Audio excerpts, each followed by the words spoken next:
इस लेक्चर में हम लोग बात करेंगे एप्लीकेशंस ऑफ गॉस लॉ के बारे में। इससे पहले लेक्चर में हम लोगों ने गॉस लॉ की डेफिनेशन और उसका फार्मूला ड्राइव किया था। तो आइए अब हम लोग बात करते हैं इसके अनुप्रयोग के बारे में। जैसा कि applications, there are 3 applications of Gauss law. First application electric field due to an infinite length charged wire, अनंत लंबाई के चार्ज वायर के कारण इलेक्ट्रिक फील्ड। तो यहाँ से मैंने सपोज दैट मान लिया कि ये कोई इनफाइनाइट लेंथ का एक वायर है जो कि कैसा है, चार्ज्ड वायर है, आवेशित तार जिसकी लंबाई कैसी है, अनंत। अब हमें यूज करना है गॉस लॉ का, और गॉस लॉ वहीं अप्लीकेबल होता है जहाँ पे कैसी बॉडी होती है, क्लोज्ड बॉडी। ठीक है, तो क्लोज्ड लूप होना कंपलसरी है गॉस लॉ के एप्लीकेशंस के लिए। तो यहाँ मैंने मान लिया कि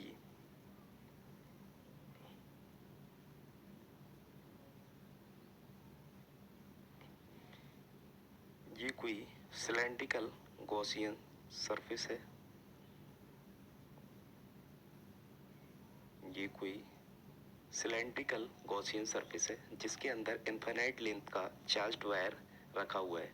अब यहाँ से इनफाइनाइट लेंथ का चार्ज्ड वायर होने की वजह से ये इस तरीके से रखा हुआ है, तो इससे इस डायरेक्शन में इलेक्ट्रिक फील्ड बनेगा और इस डायरेक्शन में इलेक्ट्रिक फील्ड बनेगा, बट इस डायरेक्शन में इलेक्ट्रिक फील्ड नहीं बनेगा और इस डायरेक्शन में भी इलेक्ट्रिक फील्ड नहीं बनेगा।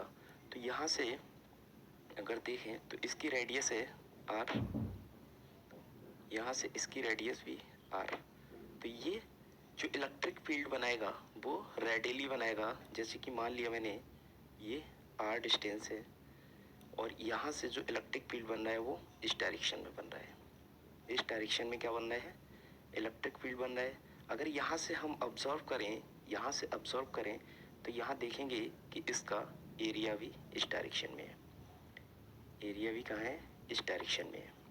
इसी तरीके से अगर इस पॉइंट पे हमने कई सारे पॉइंट कंसीडर कर लिए, दिस दिस एंड दिस, यहाँ अगर देखें तो यहाँ इलेक्ट्रिक फील्ड की डायरेक्शन तो ये है, इलेक्ट्रिक फील्ड की डायरेक्शन ये है, एंड एरिया यहाँ से अगर ऑब्जर्व करें, ये क्रॉस सेक्शन पार्ट है, क्रॉस सेक्शन से अगर ऑब्जर्व करें तो यहाँ से जो एरिया की डायरेक्शन है वो ये है, और इसी तरह से यहाँ से इलेक्ट्रिक फील्ड की डायरेक्शन ये है एंड एरिया की डायरेक्शन ये है। तो यहाँ से हम देख पा रहे हैं कि यहाँ इस कवर्ड पार्ट पे, इस कवर्ड पार्ट में जो है इलेक्ट्रिक फील्ड की डायरेक्शन और एरिया की डायरेक्शन दोनों एक दूसरे के कैसे हैं, पैरेलल हैं।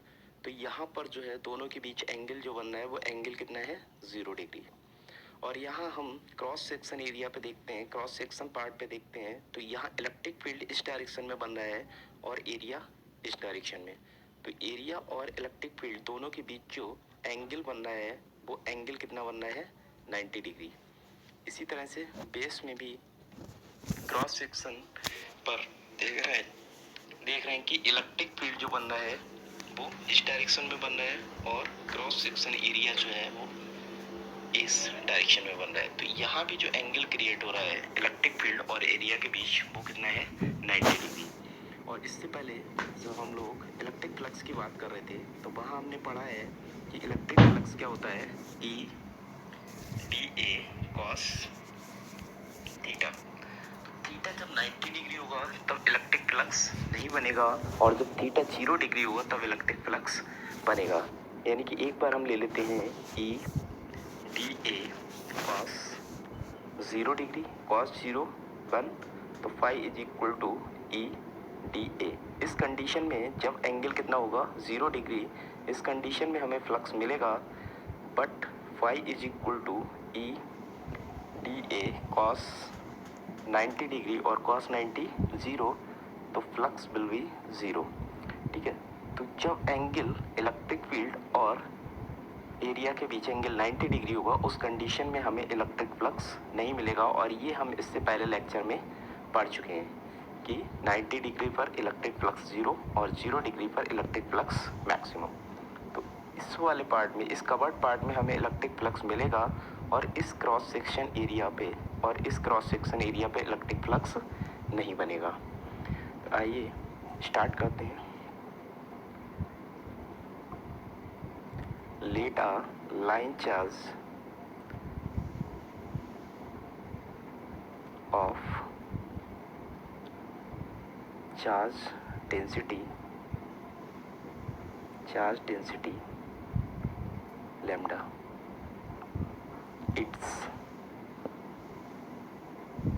Gaussian surface is cylindrical। एक लाइन चार्ज है जिसकी चार्ज डेंसिटी कितनी है, ये लाइन चार्ज है, इसकी चार्ज डेंसिटी कितनी है, लैम्डा। और ये जो है ये कैसा है, गॉसियन सरफेस कैसा है, सिलेंड्रिकल है। तो जो लाइन चार्ज है वो Gaussian surface, cylindrical Gaussian surface के अंदर रखा हुआ है जिसकी चार्ज डेंसिटी कितनी है, लैम्डा। तो यहाँ चार्ज जो है कैसा डिस्ट्रीब्यूट है, यहाँ पर यूनिट लेंथ। चार्ज जो इस वायर के ऊपर डिस्ट्रीब्यूट है वो कैसा है, पर यूनिट लेंथ। तो यहाँ से नेट फ्लक्स कितना निकल के आएगा, net flux pass through Gaussian surface कितना हो जाएगा, phi is equal to close integral E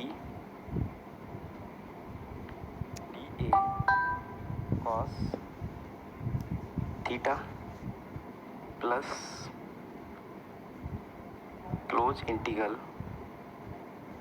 E D A cos theta plus close integral E D A cos theta. क्योंकि यहाँ हमने इस पॉइंट और इस पॉइंट पे कंसीडर किया है, तो इसको हम लोग अगर थीटा 1 बोल दें, इसको थीटा 2 बोल दें और इसको थीटा 3 बोल दें, तो यहाँ थीटा 3 90 है, थीटा 2 90 है और थीटा 1 0 डिग्री है। तो यहाँ से थीटा 1, थीटा 2 एंड थीटा 3 हो जाएगा। Now flux phi close integral E D A cos theta, close integral E D A cos theta कितना है, 0 degree plus close integral E D A cos theta 2 कितना है, 90 डिग्री। इसी तरह से plus close integral E D A cos theta 3 भी कितना है, 90 डिग्री। कॉस 90 0 और कॉस 90 0, तो ये दोनों टर्म कैसी हो जाएंगी, 0 हो जाएंगी। ये टर्म और ये टर्म दोनों कैसी हो जाएंगी, 0 हो जाएंगी, क्योंकि एंगल दोनों के बीच कितना है, 90 डिग्री। तो बचेगा हमारे पास flux close integral E D A. E क्या है, electric field, close integral d A, और ये डी ए क्या है, area of cylinder, area of cylinder. तो ये कितना हो जाएगा, y is equal to E A, और ए की वैल्यू कितनी हो जाएगी, area of cylinder E into 2 pi R L. तो यहाँ से जो फ्लक्स निकल के आया, phi is equal to E dot 2 pi are L. और हम जानते हैं कि फाई इज इक्वल टू क्या होता है, फाई इज इक्वल टू होता है क्यू अपॉन एप्सिलॉन नॉट। तो यहाँ से हम इस फाई की जगह क्या रख सकते हैं, एप्सिलॉन नॉट।